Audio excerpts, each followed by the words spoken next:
Assalamualaikum warahmatullahi wabarakatuh. Perkenalkan, kami dari kelompok 3. Kali ini kami akan menjelaskan tentang termometer gas volume tetap.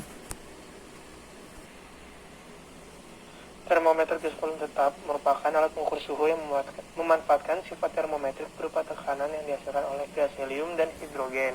Termometer gas volume tetap digunakan untuk mengkalibrasi jenis-jenis termometer lain. Nah, berikutnya kita akan membahas tentang karakteristik dari termometer gas tetap. Termometer ini tersusun atas pipa 1 dan pipa 2 yang saling terhubung dengan ujung pipa 1 tersambung dengan kontainer berisi gas. Volume gas dijaga agar selalu tetap. Ketika suhu bertambah, tekanan gas juga bertambah. Dalam pipa 1 dan pipa 2 terdapat air reksa. Volume gas dijaga agar selalu konstan dengan cara menaikkan atau menurunkan pipa 2 sehingga permukaan air raksa dalam pipa 1 selalu dalam tanda acuan. Jika suhu meningkat, tekanan gas dalam tabung juga meningkat. Karenanya, pipa 2 harus diangkat lebih tinggi agar volume gas selalu konstan. Tekanan gas dapat diketahui dengan membaca tinggi kolom air raksa dalam pipa 2. Lanjut ke pembahasan berikutnya mengenai prinsip kerja dari termometer gas tetap tersebut. Apabila benda yang akan diukur temperaturnya disentuhkan kepada bola B yang berisikan gas, maka gas tersebut akan memuai menuju ke pipa C yang berisikan air raksa. Di dalam pipa C tersebut, air raksa terdesak oleh gas, sehingga air raksa tersebut menuju ke bawah, menuju ke pipa D, sementara yang ada di pipa E akan menuju ke atas. Pipa C dan E dihubungkan dengan pipa karet D yang sangat lentur dan dapat ditarik ke bawah ataupun ke atas. Apabila gas bola B memuai dan mendesak air raksa dalam pipa C, maka gas tersebut akan bertambah sehingga volumenya pun bertambah.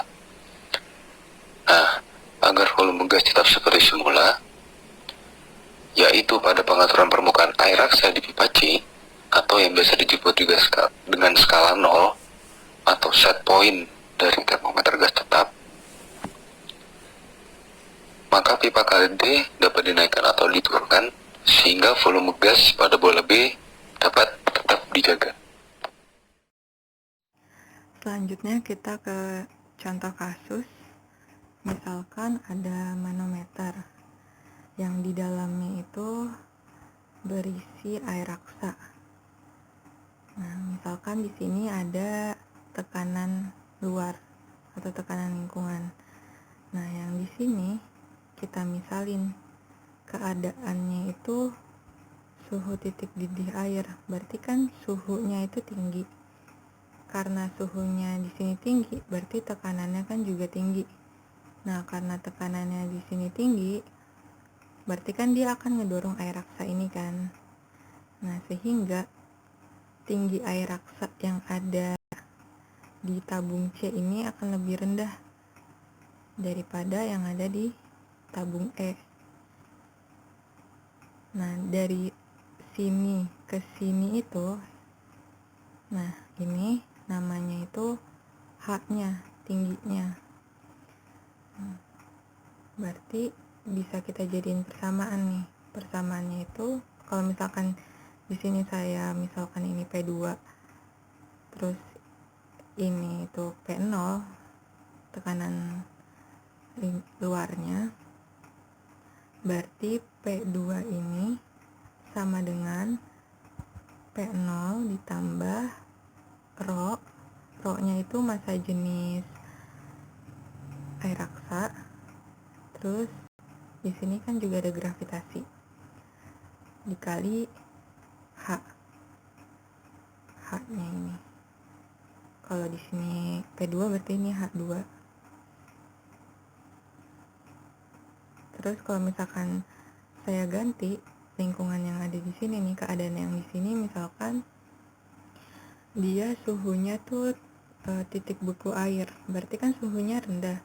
Karena suhunya rendah berarti kan tekanannya juga lebih kecil dong. Nah, berarti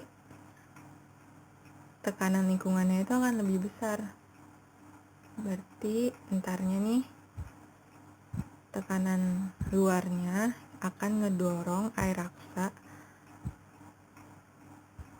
jadi ke sini. Jadi air raksa yang ada di tabung E akan lebih rendah dibandingin sama yang di tabung C. Terus ntar dapet deh persamaannya. Kalau misalkan di sini itu P1, berarti P1 sama dengan P0 ditambah Rho GH1. Rho-nya itu Rho air raksa. Rho-nya itu tergantung yang di dalam sini tuh ada apa gitu. Kalau misalkan air raksa ya Rho air raksa. Kalau misalkan cairan yang lain ya udah berarti massa jenis dari cairan tersebut. Dalam interpretasi tanggal, saya akan menjelaskan tentang kesimpulan.